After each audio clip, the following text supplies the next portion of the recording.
Hey guys, welcome to the channel. Today we're doing a side-by-side comparison of the Rolex Datejust 41 and the Tudor Black Bay 39mm. Now, looking at the dimensions of the watches in the intro, the Black Bay 39 is more comparable to the 41 Datejust as opposed to the Black Bay 41, which has the traditional diver specifications. Now, starting off with showcasing the Rolex, very basic on the Jubilee, smooth bezel.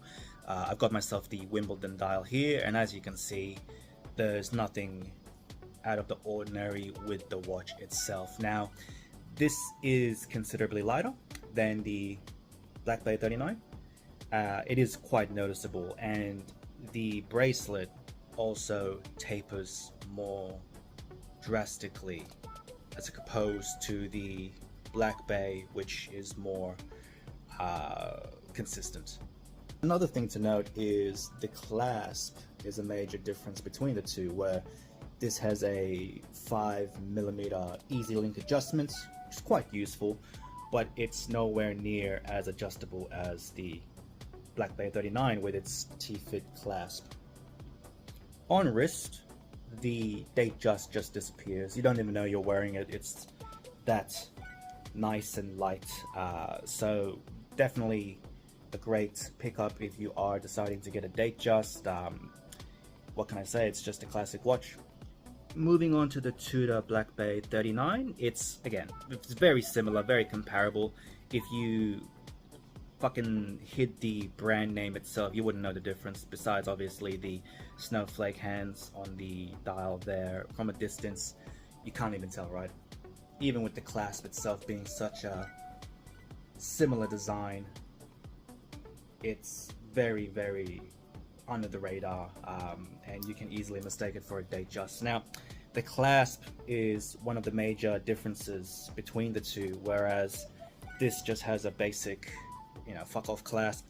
This has a great T-fit adjustment, which is amazing. I absolutely love the T-fit adjustments. As you can see here, you can just easily pull this bitch down, extend it a couple more meters, and yeah, it's great. What can I say? For the price of this watch, you can't really complain. Here's what the Tudor looks like on wrist, and it's very comparable to the Datejust. Noticeable difference is the weight. This has a bit more heft to it, so you know that the watch is there. But otherwise, on my 6.5-inch wrist or 6.3 to 6.5 inch wrist, it sits relatively well. I can't complain about it, and the dial looks amazing in the sunlight. If I could, I would also get the anthracite dial as well, but I'm not made out of money, so here we are, settled on blue. As you can see from the bracelet, the Datejust 41 tapers a bit more elegantly than the Black Bay 39, but when you're paying 2 to 3 times more for the Datejust, does that really fucking matter? Fuck, I don't know. You be the judge on that. Also with the Tudor, you do get lume as standard, as opposed to the Datejust, where depending on the model face that you get, the dial, like this Wimbledon has pathetic lume, right? So overall, the lume wins out on the Tudor, hands down. Now, interesting thing I picked up, which you can't see on camera, but if you care about scratches, if that's something that bothers you, the Tudor Black Bay, in its polished surfaces, does pick up scratches relatively easily. The Datejust, if you can see here, which can't even see it on camera, whatever. The Datejust, I think it doesn't pick up scratches as easily. It's actually a lot more robust in its polished surfaces. Now, for me, I don't baby my watches. I wear the fuck out of them, right? I'm aware of my surroundings, but I don't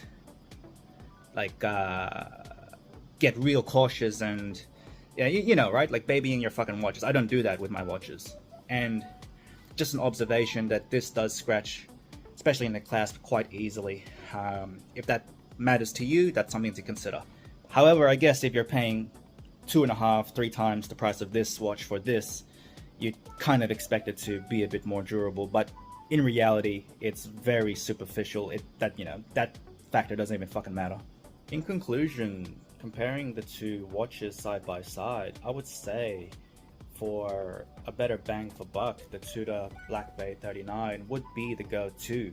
Retail in Australia is close to $6,000, though in the used aftermarket, these are soft as fuck. Like, I've seen examples of these close to new, only 1 or 2 months old, going for about $3,500, and I feel like that's a crazy price for the type of watch that you're getting for this. Now, if you're on a wait list for the Rolex Datejust 41, I would say don't buy this aftermarket or in the used market, right? Here in Australia, this exact example is going for $2+ grand over retail. So I paid retail for this.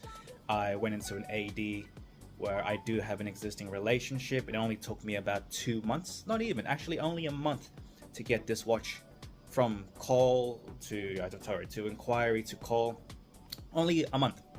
So it's definitely doable. I guess you just gotta find yourself a good AD to get one. But would I justify the double price for this? Well, 2.5 times price of this for this. Hard to say. Me personally, I think the Datejust is worth it just because it's a Rolex. It's brand snobbery, I know, but it's always been a goal of mine to own a Rolex. So now I own one. Tick it off the list so I don't have to fucking worry about it later on. However, the Tudor, as a under the radar daily driver, I reckon is the pick for me. So let me know your thoughts. Which one would you pick? Both are great watches, so if you had either one of them, fuck, you're pretty much set, right? But thanks for watching. Catch you later. Cheers.